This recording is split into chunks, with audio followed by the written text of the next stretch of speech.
Pos Pelayanan Terpadu atau Posyandu menjadi wujud pemberdayaan di masyarakat dalam melaksanakan upaya tersebut, tidak terkecuali di masa pandemi COVID-19 saat ini.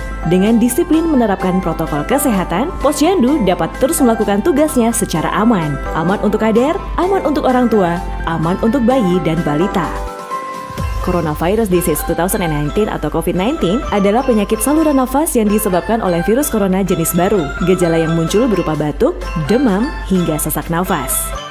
Oleh sebab itu, sangatlah penting mencegah penularan pada kelompok usia balita. Selain mencegah resiko kematian pada bayi dan anak balita, juga mencegah resiko penularan kepada pengasuh atau orang di sekitarnya. Adapun pedoman penyelenggaraan Posyandu balita pada masa pandemi COVID-19, panduan pelayanan kesehatan balita pada masa pandemi COVID-19 adalah sebagai berikut. Penanggung jawab Posyandu dan kader mendistribusikan undangan kepada orang tua balita, terutama yang bermasalah gizi atau tubuh kembang. Kader Posyandu menyampaikan undangan tersebut melalui WhatsApp Group atau undangan tertulis pada 3 hingga 4 hari sebelum pelaksanaan Posyandu. Penanggung jawab Posyandu menuliskan permintaan agar balita membawa sendiri-sendiri kain untuk menimbang. Penanggung jawab dan kader Posyandu menyiapkan Posyandu sebelum pelayanan dengan langkah-langkah sebagai berikut. Mendesinfeksi kursi atau meja dan area di dalam Posyandu yang akan digunakan, serta area sekitar Posyandu. Menyiapkan tempat cuci tangan dan sabun cuci tangan. Menyiapkan termogan untuk memeriksa suhu petugas orang tua balita dan balita. Memastikan kader yang akan melayani dalam keadaan sehat. Kader tidak dalam keadaan batuk atau pilek atau demam. Penanggung jawab Posyandu membagi tugas dan menempatkan kader di masing-masing meja pelayanan. Penanggung jawab Posyandu menempatkan satu kader Posyandu untuk mengecek suhu tubuh. Penanggung jawab Posyandu menempatkan kader Posyandu untuk mengawasi terlaksananya protokol kesehatan pencegahan penularan COVID-19 di Posyandu. Sebelum berangkat ke Posyandu, hal-hal yang harus dilakukan orang tua atau pengasuh adalah: pertama, orang tua membawa buku KIA dan telah melengkapi checklist pemantauan perkembangan sesuai umur anak atau serta membawa kain untuk penimbangan. Kedua, memastikan kondisi bayi atau balita dan pengasuh atau orang tua yang mengantar dalam keadaan sehat atau tidak sakit. Tiga, mandi dan cuci tangan menggunakan sabun dan air mengalir. 4. Menggunakan baju lengan panjang. 5. Baik orang tua dan anak usia di atas 2 tahun memakai masker sesuai standar kesehatan. Minimal menggunakan masker kain. 6.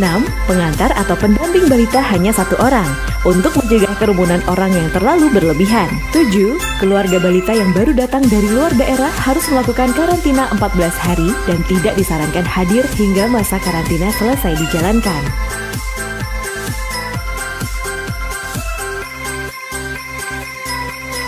Mengatur jadwal waktu berdasarkan kelompok umur atau kewilayahan. Tempat pelayanan berupa ruangan cukup besar dengan sirkulasi udara keluar masuk yang baik. Atur pintu masuk dan keluar dengan jalur berbeda. Dianjurkan dilakukan di luar gedung. Setelah Posyandu dipersiapkan dan kader yang bertugas sudah siap, maka pelayanan dapat segera dimulai dengan tahap-tahap sebagai berikut. Kader Posyandu meminta orang tua balita dan balitanya memakai masker dan mencuci tangan. Kader Posyandu memeriksa suhu tubuh orang tua balita dan balita menggunakan termogan. Mempersilahkan masuk menuju meja pelayanan. Kader Posyandu memberikan pelayanan pendaftaran. Kader Posyandu memberikan pelayanan pengukuran tinggi atau panjang badan atau timbang berat badan dan pengukuran lingkar kepala. Kader Posyandu melakukan pencatatan hasil penimbangan dan pengukuran ke dalam buku KIA dan register. Kader Posyandu menjelaskan hasil pemantauan pertumbuhan dan memberikan edukasi kepada orang tua balita. Kader Posyandu memberikan makan tambahan penyuluhan bagi balita yang tidak memiliki gangguan gizi. Kader Posyandu didampingi petugas kesehatan memberikan makanan tambahan pemulihan untuk balita dengan gangguan gizi.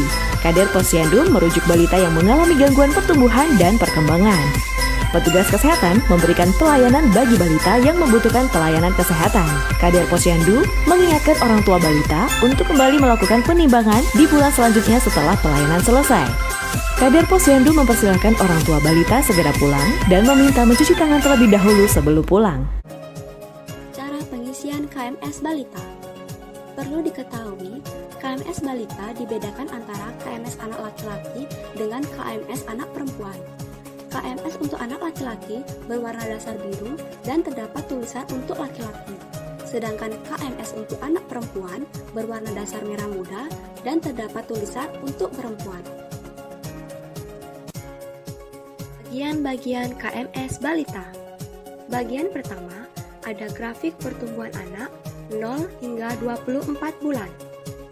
Lalu ada umur anak, bulan penimbangan, catatan berat badan anak, KBM atau kenaikan berat badan minimum, status naik atau tidak naik, catatan pemberian ASI eksklusif, serta penjelasan istilah naik atau tidak naik.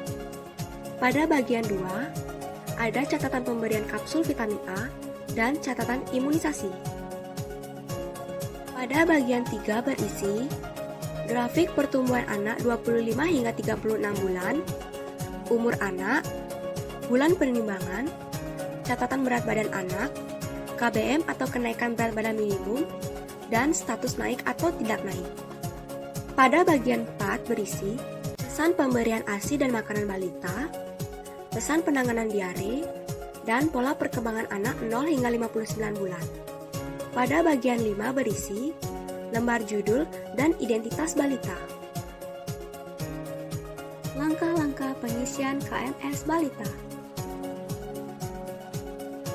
Pertama, memilih KMS sesuai jenis kelamin. Kedua, mengisi identitas anak dan orang tua pada halaman muka KMS. Ketiga, mengisi bulan lahir dan bulan penimbangan anak.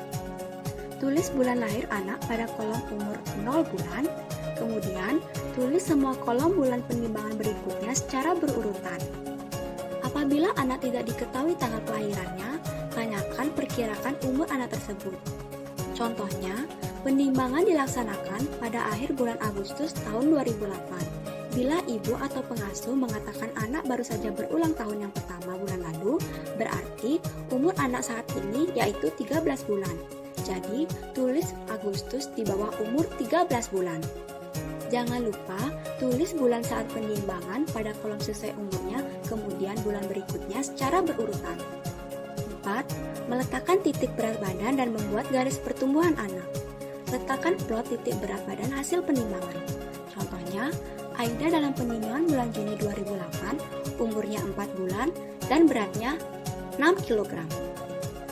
Hubungkan titik berat badan bulan ini dengan bulan lalu. Jika bulan sebelumnya anak ditimbang, hubungkan titik berat badan bulan lalu dengan bulan ini dalam bentuk garis lurus.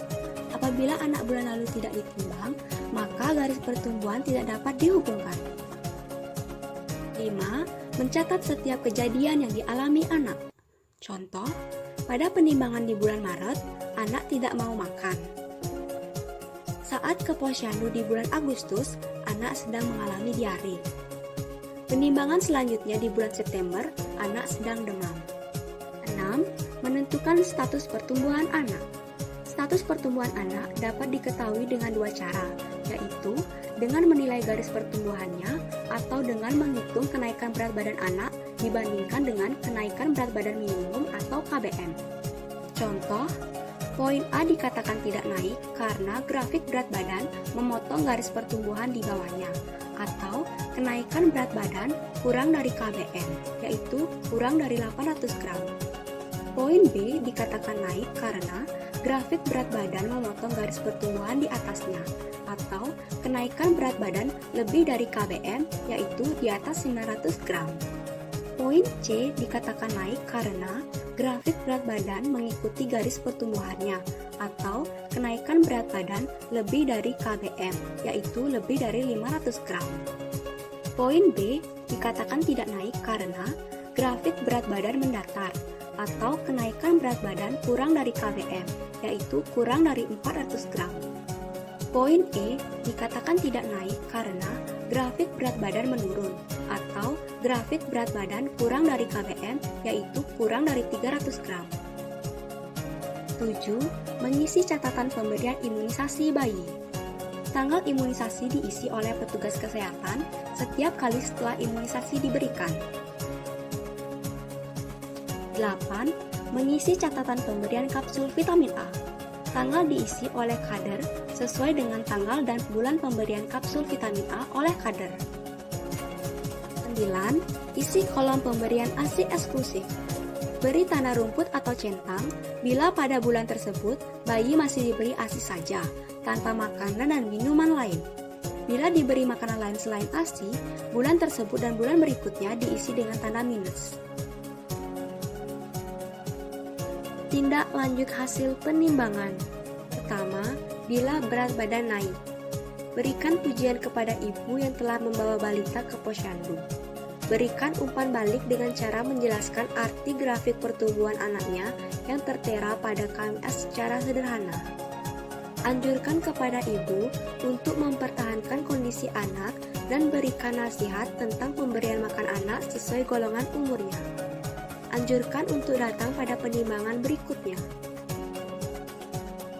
Kedua, bila berat badan tidak naik 1 kali. Berikan pujian kepada ibu yang telah membawa balita ke posyandu. Berikan umpan balik dengan cara menjelaskan arti grafik pertumbuhan anaknya yang tertera pada KMS secara sederhana. Tanyakan dan catat keadaan anak bila ada keluhan seperti batuk, diare, panas, rewel, dan lain-lain, serta kebiasaan makan anak. Berikan penjelasan tentang kemungkinan penyebab berat badan tidak naik tanpa menyalahkan ibu. Berikan nasihat kepada ibu tentang anjuran pemberian makan anak sesuai golongan umurnya. Anjurkan untuk datang pada penimbangan berikutnya. 3. Bila berat badan tidak naik 2 kali atau berada di bawah garis merah atau BGM. Berikan pujian kepada ibu yang telah membawa balita ke posyandu dan anjurkan untuk datang kembali bulan berikutnya. Berikan umpan balik dengan cara menjelaskan arti grafik pertumbuhan anaknya yang tertera pada KMS secara sederhana. Tanyakan dan catat keadaan anak bila ada keluhan seperti batuk, diare, panas, rewel, dan lain-lain, serta kebiasaan makan anak. Berikan penjelasan tentang kemungkinan penyebab berat badan tidak naik tanpa menyalahkan ibu. Berikan nasihat kepada ibu tentang anjuran pemberian makan anak sesuai golongan umurnya. Dan yang terakhir, rujuk anak ke puskesmas atau puskesmas pembantu atau puskesmas.